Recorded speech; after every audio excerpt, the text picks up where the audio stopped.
Bem-vindos ao canal Ocidente em Fúria. Hoje eu quero falar de um tema leve. Não vamos falar de política, que está me irritando muito. Vamos falar hoje sobre um filme. O Preço do Amanhã. Não sei se vocês já viram esse filme.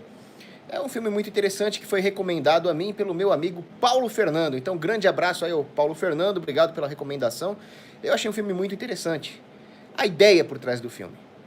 Então, se passa num futuro distópico onde as pessoas não mais usam moedas convencionais. O que elas usam como meio de troca no mercado é o tempo de vida. Então as pessoas têm um relógio, uma espécie de relógio biológico no braço, elas nascem com aquilo, o relógio começa a andar quando elas atingem 25 anos de idade. Elas ficam jovens para sempre, mas assim que elas completam 25 anos, elas só têm mais um ano de vida. As pessoas ricas possuem muito dinheiro, ou seja, muito tempo, elas podem chegar a ser imortais. Enquanto as pessoas pobres vivem um dia após o outro, mal conseguem ganhar 24 horas num dia, estão sempre à beira da morte, algumas morrem no meio da rua. Enfim, a frase do filme, Grande Manifesto 38, obrigado ali. A frase do filme é essa: para que alguns poucos sejam imortais, é necessário que muitos morram. Então o mundo é dividido em 12 zonas de tempo, que seria a divisão socioeconômica que existe nesse mundo futurístico aí, nessa distopia. As pessoas mais pobres dos guetos, das zonas de números altos, né, a zona 12, a zona 11, são muito pobres.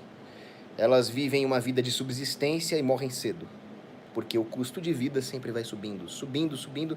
Então as pessoas não conseguem dar conta de trabalhar o suficiente para estender as suas vidas. Já os ricos, eles nascem com a vida feita, eles acabam acumulando milhares de anos, milhões de anos em alguns casos. Então é nesse cenário que se dá o filme. Eu quero fazer uma análise econômica. O filme tem atores famosos que trabalham no seu nome. Eu sei que trabalha a Olivia Wilde. Agora, o ator principal, não me pergunta nome de macho que eu não sei, só sei da Olivia Wilde. Agora, a crítica do filme é ao capitalismo. Eles criticam o capitalismo darwiniano. Porém, é a mesma coisa, é o mesmo mau uso da palavra capitalismo que você encontra em autores como Gabriel Coco, Karl Marx. Obrigado, Felipe Borges. Porque é muito interessante, Junior Becker, salve para Goiânia, é muito interessante que tudo o que acontece no filme é puro controle estatal da economia. Trata-se de uma sociedade totalmente regulada, onde o Estado intervém em todos os preços da economia, a sociedade é artificialmente dividida, ela sofre um constante processo de inflação por meios artificiais, enfim, trata-se de uma sociedade completamente socialista e o filme critica o capitalismo. Ou seja, eu achei interessante porque o filme é uma grande crítica ao atual sistema financeiro que é socialista. Se vocês pensarem, não existe capitalismo darwiniano, capitalismo selvagem. O filme é uma constante violação de propriedade privada, roubo, fraude, controle de preços, controle de commodities. Logo, o filme é uma crítica ao socialismo, na prática. Não existe capitalismo darwiniano pelo seguinte: a seleção natural darwiniana acontece em que cenário? No nosso mundo. Acontece na selva.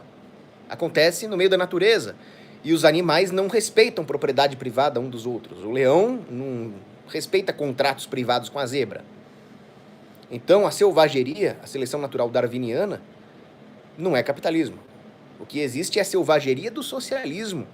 A selvageria de um cenário institucional onde os nossos direitos não têm mais valor diante do poder dos monopólios que se formam numa sociedade onde não existe respeito ao direito natural, aos contratos e à propriedade privada.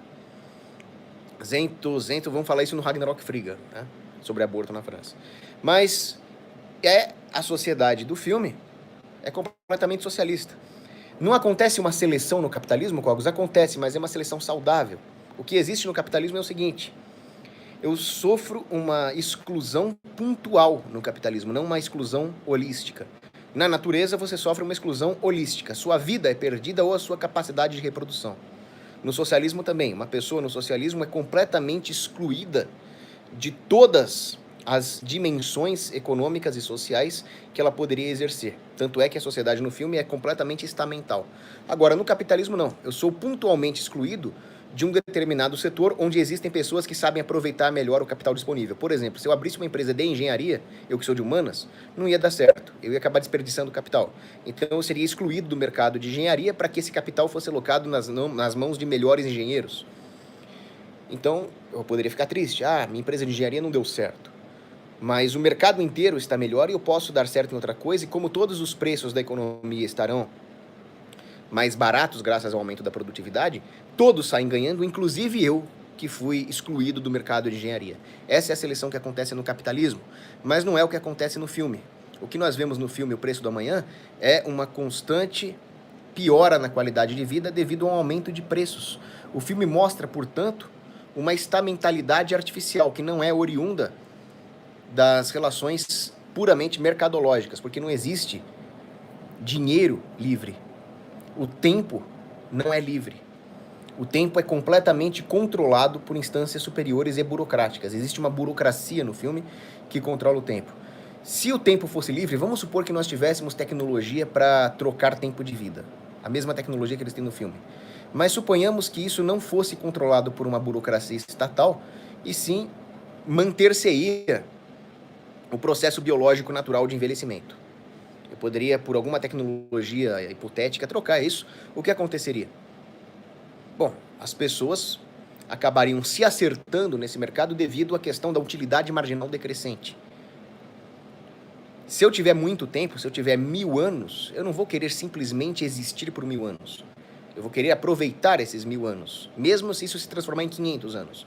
Esses 500 anos seriam repassados para as pessoas pobres que estão precisando de tempo para investir em si mesmas. Então, pela utilidade marginal decrescente, dificilmente nós teríamos um cenário onde uma elite de milionários vive por 1 milhão de anos à custa da vida dos pobres escravizados. Isso acontece porque os pobres vivem endividados. E eles vivem endividados porque existe inflação na sociedade do filme. E existe inflação porque a moeda tempo é diretamente controlada pelo Estado. O Estado determina quanto as pessoas têm de tempo fixo e determina quem controla os principais recursos nessa sociedade. Nós temos que perceber aquela frase que o próprio Keynes dizia, que a dívida pela inflação é a melhor forma de escravizar as pessoas. Então as pessoas do gueto número 12 no filme são escravizadas pela inflação. Elas não têm tempo para pensar, elas vivem correndo, elas não podem investir em si mesmas, porque elas precisam sobreviver mais 1 hora, sobreviver mais 12 horas, ou elas morrem. É assim que o sistema escraviza as pessoas. E como eles conseguem controlar tudo isso? Através do controle de todos os capitais, os bens de capital, os bens de consumo, o controle da própria moeda e o controle dos juros, que é o preço do tempo. Se vocês forem reparar no filme, não existem preços de mercado. Quando o Salas, que é o personagem principal do filme, o Will Salas, vai trabalhar, ele se mata de trabalhar, cumpre a cota, e quando ele vai receber o salário dele, ele recebe uma porcaria, algumas horas ali, ele fala, mas eu cumpri minha cota. E o burocrata lá fala, mas a cota acabou de aumentar. Ou seja, quem decide qual é a cota e qual é o salário é o sistema. Controle salarial. Os preços, um cafezinho são 3 minutos. O café é um pouquinho melhor lá, é 7 minutos. Esses preços também não são preços de mercado, isso são preços tabelados pelo sistema. Obrigado, Thiago Cap, não vi o poço ainda, mas vou procurar ver. Obrigado pela recomendação. E a taxa de juros? Os empréstimos no mercado de tempo que tem lá no crédito bancário são completamente controlados. Não existe concorrência. Existe uma grande instituição financeira, que é o Banco Vice, no filme. Obrigado, Marcos Vinícius. Vacina do Bill Gates, é o cacete. Isso aí é um lixo aquilo, né? E assim como o Bill Gates tem um monopólio dessas vacinas, junto com China, Rússia, um oligopólio, existe nessa sociedade um oligopólio das instituições creditícias. Então eles cobram os juros que eles quiserem das pessoas. Chega até o ponto de uma mulher lá pedir 1 mês de tempo de crédito e o banco cobrar 30%. E ela começa a se lamentar que ela não tinha dinheiro para pagar. Então, eu já vou falar um pouco mais sobre taxa de juros mais para frente, mas é só para vocês verem que a sociedade do filme é completamente estatista, intervencionista, controlada. Além disso, existe escassez artificial.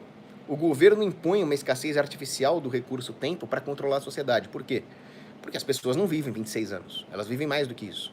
Ou seja, não existe uma tecnologia para frear ou desacelerar o envelhecimento biológico, e sim uma imposição do Estado de um tempo limite.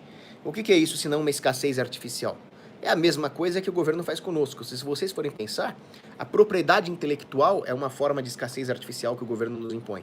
A ausência de concorrência em setores estratégicos, de forma tal que nós não tenhamos preços de mercado para recursos essenciais, como estradas, energia, indústria de defesa, portos, tudo isso gera escassez artificial.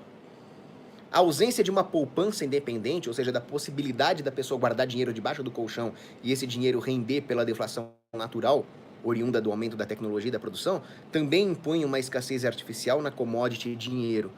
As pessoas acabam dependendo dos bancos que inflacionam a moeda e impõem uma escassez artificial de poupança na sociedade. Então, a escassez de tempo que o Estado distópico lá impõe nas pessoas é análogo a todo esse tipo de escassez que você tem na nossa sociedade. O Eduardo Lattes, dono do Café Picolino lá em Moinhos de Vento, Porto Alegre, diz, ponto muito importante, por isso nossa próxima palestra será contra o distributivismo, socialismo disfarçado de doutrina católica. Muito bom, Eduardo Lattes, que é um grande mecenas das ideias libertárias, conservadoras e católicas aqui no Brasil. Agora, se vocês forem ver, toda essa dependência gera interesses, o interesse de participar do sistema para tentar se livrar da escravidão que o próprio sistema impõe. Então vocês veem, por exemplo, a figura no filme do Raymond Leo. O Raymond Leo é o guardião do tempo. Ele é um chefe de um departamento de polícia que diz coibir o roubo de tempo, que existem ladrões de tempo. As pessoas no filme podem ser mortas por meios violentos. Não interessa quanto está marcando no relógio. O cara tomou um tiro, ele morre. Então existem assaltantes de tempo. O cara aponta uma arma na cabeça do outro e fala, me passa o seu tempo aí. Alguns assaltantes deixam 2 horas para a pessoa se virar, outros roubam todo o tempo e matam. É o latrocínio no filme. E existe o guardião do tempo, a polícia, cuja função é impedir esse tipo de roubo. Agora, pergunta se a polícia impede os ladrões de agir. Não. A polícia tem todo o interesse em deixar os pequenos ladrões agirem nos guetos. Por quê? Eles têm interesse em manter a população controlada, inclusive em números. Eles não querem que os pobres se reproduzam, porque da mesma forma que os comunistas aqui na nossa sociedade, no nosso mundo, defendem controle populacional, o próprio Bill Gates disse que usar vacina para reduzir a população, eles não querem que os pobres se multipliquem, porque os pobres se multiplicando, primeiro, é capital humano. Segundo, é mais gente para se rebelar contra o governo. O mesmo acontece no mundo distópico do preço do amanhã. Então, a própria polícia admite que eles não pegam os pequenos ladrões, porque os pequenos ladrões só roubam gente do gueto. Então ajuda a manter a população controlada, morrendo na taxa que eles devem morrer. É aterrorizante. E ao mesmo tempo, o próprio Will Salas acusa o Raymond Leo de ser um hipócrita. Você é o guardião do tempo? Você está me investigando? Por que você não investiga quem está por trás do sistema, que está roubando o tempo de milhões de pessoas, causando assassinato em massa? Então é para vocês verem como a justiça estatal funciona. Na nossa justiça aqui da sociedade, onde nós vivemos, os bandidinhos também são protegidos. E os direitos humanos. Os grandes bancos que operam com a fraude da reserva fracionária também não são punidos. Agora, se você falar qualquer coisa contra o sistema, aí você vai sentir o peso da bota do Estado. O mesmo acontece no filme. É muito interessante ver isso. Além disso, nós temos um abandono da justiça pelo próprio protagonista, o Salas. Que ele, junto com a Sylvia Weiss, que é a filha do grande banqueiro lá do filme, ele acaba pegando a Sylvia, né? E praticam crimes juntos. Vocês veem que eles acabam assaltando pessoas ricas inocentes. O próprio Will Salas admite no filme que um rico não tem culpa de ter nascido rico. Nenhuma pessoa tem culpa de ter nascido no Distrito 1, na Zona de Tempo 1. A própria Sylvia Weiss, a filha do banqueiro, é uma rica e se apaixona lá pelo Will Salas e os dois saem juntos. Agora, eles acabam assaltando uma moça rica que não tinha nada a ver. O que é isso? Isso é a perda do senso de justiça. Como a sociedade foi dividida em zona de tempo, as pessoas acabam desumanizando os moradores de outras zonas. Os ricos desumanizam os pobres. E os pobres, vitimados, desumanizam não só os ricos envolvidos no crime, mas todos os moradores da zona de tempo rica, né? Da zona de tempo 1. Então nós vemos a desumanização de todas as pessoas, inclusive do protagonista nesse filme. Porque existem ricos inocentes, sem dúvida, né? O que o Hoppe fala, a pirâmide de opressão não é o rico contra o pobre. É o estatal contra... e os seus cupinchas corporativistas contra a sociedade livre, contra a iniciativa privada, contra as pessoas comuns, independentemente do seu poder aquisitivo. E isso fica claríssimo no filme. Além disso, nós acabamos pensando um pouco sobre o conceito de punição na realidade do filme. Quando o dinheiro é o seu tempo de vida, você acaba pensando qual seria a punição para um cara que roubasse o tempo. Então, imagina que 2 caras têm 1000 horas de vida. Um rouba 2 horas do outro. Pelo conceito rothbardiano de punição, você teria que forçá-lo a devolver 4 horas. Mas e se ele rouba as horas de um pobre que não tem como ganhar essas horas ou que tinha pouco tempo de vida? A punição ia ser por porcentagem, ia ser por valor absoluto. Aqui nós vemos que os critérios rothbardianos de punição não caem por terra. Não dá para aplicar. O que dá para ter é um senso de justiça transcendente. Uma moralidade que o próprio policial Raymond Liu diz que ele não tem. Ele fala, não me vem falar em justiça, em moralidade, o policial diz no filme. Eu só trabalho com coisas mensuráveis, eu trabalho com horas, com minutos, com dias, talvez com anos. Então vejam como a burocracia acaba desumanizando o próprio intelecto das pessoas. Elas perdem o senso de justiça e começam a tentar formar um mundo cartesiano que desemboca num mundo positivista, onde tudo pode ser mensurado. Essa é a grande distopia do filme. As armas são controladas, o preço das armas é extremamente alto para evitar qualquer rebelião, fica também a questão do controle de armas. E o mais interessante é que conforme o filme vai passando e o Will Salas vai causando desequilíbrios no sistema, até o ponto em que ele consegue roubar 1 milhão de anos lá do banqueiro Weiss, aqui o Fabiano Marques, abraços para o Matheus Neves, que está vendo a live também. O ponto é o seguinte, a hora que o Will Salas causa um desequilíbrio no sistema e rouba 1 milhão de anos e distribui no gueto, as pessoas param de trabalhar nas fábricas. Então ele fala, as fábricas param de trabalhar e as pessoas que agora têm dinheiro para pagar os pedágios que separam as zonas, acabam invadindo em massa as zonas mais ricas. Você vê que isso pode ser considerado uma analogia, né? As máquinas pararem. No mundo real, as máquinas não parariam, porque as pessoas só querem ter tempo se for um tempo para usufruir, e elas precisam dos meios necessários para isso. Então, se as fábricas parassem, o primeiro que colocasse a fábrica para funcionar poderia vender os seus produtos a preço de ouro. O que as fábricas simbolizam, na minha visão, é o sistema financeiro atual, os grandes bancos. Esses grandes bancos, que são protegidos pela existência de um banco central, que é o emprestador de última instância, parariam se as pessoas se libertassem da inflação. Essas sim parariam. A produção real, não. A questão da invasão das zonas seria facilmente resolvida com propriedade privada. Não precisaria de controle de preço. Basta que a sociedade fosse dividida em condomínios fechados. E as propriedades das pessoas ricas ou pobres estariam protegidas contra qualquer invasão, pelo menos juridicamente. Agora, eu fiquei pensando, quando eu assisti esse filme, quais seriam as implicações de uma tecnologia que permitisse às pessoas transacionar o tempo? Primeiro, nós enxergaríamos do que o nosso consumo é feito, do que nós abdicamos ao consumir. Já pensaram nisso? Quando nós pagamos alguma coisa, vou comprar um tênis de uma grife que custa R$800. Vocês já pensaram o que significa isso? Quanto tempo você demorou para ganhar R$800? No fundo, a moeda, seja lá qual for, fiduciária, ouro, Bitcoin, é tempo. Tempo é dinheiro, Benjamin Franklin. Você está trocando tempo de vida por um tênis. É bom que você considere isso para repensar os seus hábitos de consumo. Então eu diria que numa sociedade onde a moeda fosse tempo, na prática, nós já estamos transacionando tempo. Mas psicologicamente ficaria mais patente a futilidade de boa parte dos nossos hábitos de consumo. Segundo ponto, a caridade. Quando nós pensamos no tempo, imagina nesse filme que você vê uma pessoa com 1 minuto de vida. E você tem lá 50 anos. Óbvio que você faria caridade. Você, não, toma 2 dias para você, toma 1 semana para você, né? Quando nós fazemos caridade para um pobre, deveríamos pensar nisso. Se custa muito pouco para você ganhar aquilo que para um pobre significa mais 1 semana de sobrevida, por que não a caridade? O canal católico, dá um jeito nesse cara aí, por favor. Isso, boa. Depois eu expulso ele do canal. A questão da educação. A questão da educação. Se nós pararmos para pensar, nem toda educação vale a pena. Eu não me interesso em aprender chinês, por exemplo. Se tivesse aquele negócio da Matrix, que eu faço download do chinês na minha cabeça, talvez eu fizesse. Agora, considerando que o meu tempo de vida na Terra é finito e tem muita coisa para ler e para estudar que eu nunca vou conseguir. O George Steiner fala isso, né? A maior tristeza de chegar na velhice é não ter lido tudo o que eu queria ler, ele disse. Eu não vou perder tempo estudando chinês. Agora, Numa sociedade onde eu pudesse acumular riqueza na forma de anos de vida e viver 1000 anos se eu ficasse rico, certamente eu poderia me dar ao luxo de uma educação mais detalhista e mais completa. Talvez as pessoas investissem mais em educação desde que elas tivessem riqueza na forma de tempo.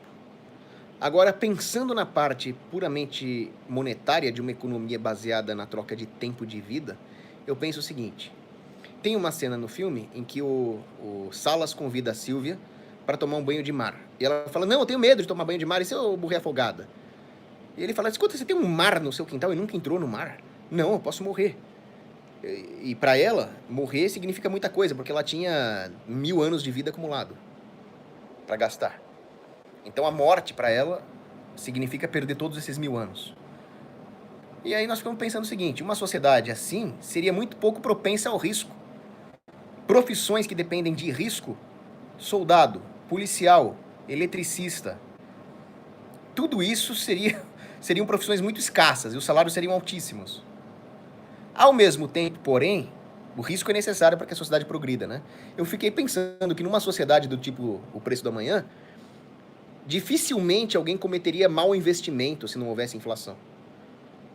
Porque a pessoa só investiria em alguma coisa, ela só pensaria no longo prazo se aquilo certamente se traduzisse em tempo de vida para suprir as suas horas agora. Então ela teria que ter um retorno dos seus investimentos antes que o seu próprio tempo acabasse.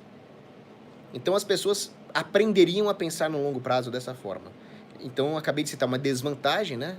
Uma covardia geral, e uma vantagem que é um pensamento no longo prazo que poderia mitigar os maus investimentos. Deixa eu agradecer as doações aqui, o Marcos Vinícius, o Matheus Felipe, abraço para o Fabiano Marques, que está vendo a live também, e para o Fernando Espinha, salve Cogos. O filme Coringa, esse é um outro bom tema de vídeo, né? Vou começar a falar de cinema, né? Quem sabe seja um novo nicho aí. Agora, para mim, a segunda lição mais importante desse filme é a seguinte: nós acabamos percebendo uma coisa interessante sobre commodities. Nós descobrimos o que realmente significa uma moeda no filme. As pessoas hoje agem de uma forma tão materialista que elas acabam confundindo o significado de moeda. Muitas pessoas vivem como se a moeda, o dinheiro, fosse uma finalidade em si mesma.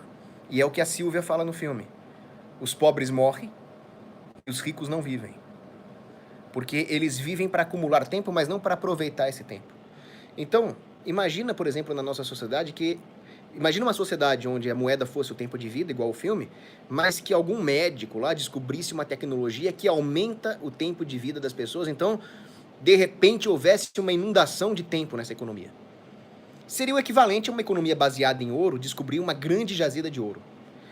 Isso seria ruim, porque muitos críticos do padrão ouro, eu, por exemplo, sou um gold bug, como bom austríaco tradicional, não sou desses neo-austríacos, sou austríaco com aquela barba do Menger, do Bombauer, sabe? Eu gosto de ouro.